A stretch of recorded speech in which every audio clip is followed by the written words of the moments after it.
ఇప్పుడు మేము చేసే ఎన్నో ఎడ్యుకేషనల్ వీడియోస్లో కింద కామెంట్స్లో చాలామంది వాళ్ళ ఎక్స్ట్రా డౌట్స్ అడుగుతూ ఉంటారండి.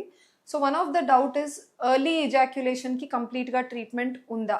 సో హలో ఫ్రెండ్స్, నేను doctor Mounika, consultant, fertility expert, 49 hospital, LB Nagar, Hyderabad. So ఇప్పుడు ఎర్లీ ఎజాక్యులేషన్ అంటే సైంటిఫిక్ టర్మ్లో మనం దాన్ని ప్రీమెచ్యూర్ ఎజాక్యులేషన్ అంటాం. హస్బెండ్ వైఫ్ కలిసే సమయంలో కొంతమంది మగవాళ్ళకి అర్లీగా శాంపిల్ బయటకు వచ్చేస్తూ ఉంటుంది. సో దాన్ని ప్రీమెచ్యూర్ ఎజాక్యులేషన్.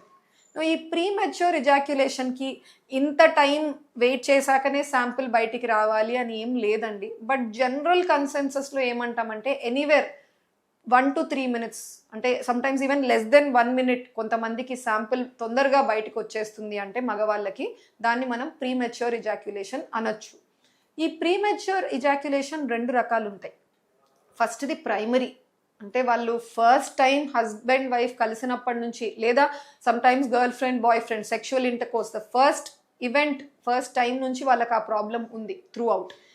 లేదు కొంతమందికి సెకండరీ అక్వైర్డ్ ఉంటుంది, అంటే ఇనిషియల్ ఫ్యూ ఇయర్స్ ప్రాబ్లం ఏం లేకుండే కలిసేటప్పుడు, బట్ లేటర్ ఆన్ స్టార్ట్ అయింది.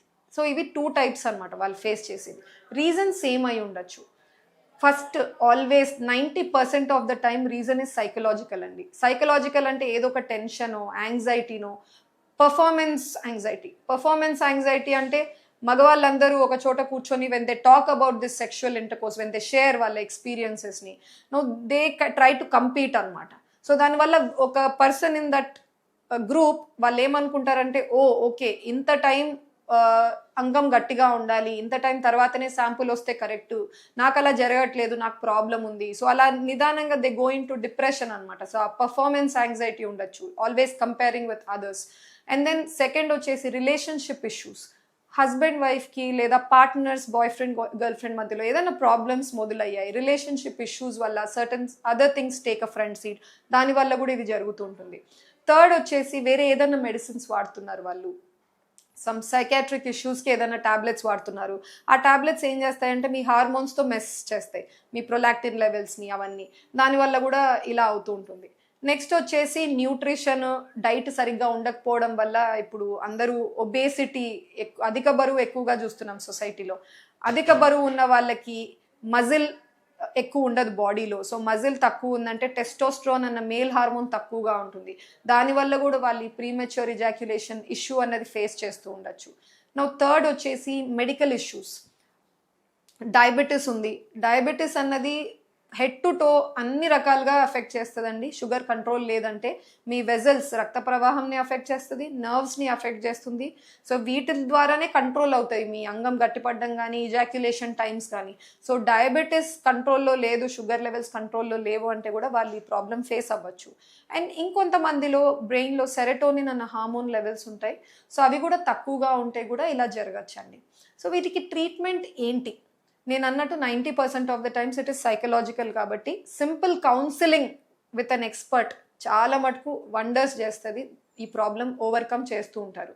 నాకు కొంతమందికి జెన్యూన్ ఇష్యూస్ ఉంటాయి, మెడికల్ ఇష్యూస్.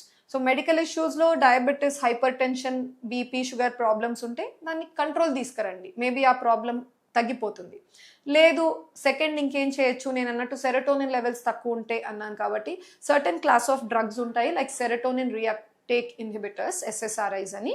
సో అటువంటి మెడిసిన్స్ అండర్ డాక్టర్ గైడెన్స్, వాళ్ళు నిజంగా అది ప్రాబ్లం అని డిసైడ్ అయితే వాళ్ళు మీకు అది అడ్వైస్ చేస్తారు. Never take it over the counter. So and then last వచ్చేసి, since lifestyle and interventions అన్నాను కాబట్టి డైట్ మీద దృష్టి పెట్టండి, ఎక్సర్సైజెస్, మీరు ఎటువంటి ఫుడ్ తీసుకుంటున్నారు, ఎంత టైం నిద్రపోతున్నారు, ఇవన్నీ ఫస్ట్ లైఫ్ స్టైల్ నుంచి స్టార్ట్ చేయండి. సో ఇవన్నీ మీరు తీసుకోగలిగితే ప్రీమెచ్యూర్ ఎజాక్యులేషన్ అన్నది most of the times it is in your mind. So అది ఇవన్నీ ఓవర్కమ్ చేస్తే ఆటోమేటిక్గా ఈ ప్రాబ్లం అనేది హస్బెండ్ వైఫ్ కలిసేటప్పుడు ఉండదు. Thank you.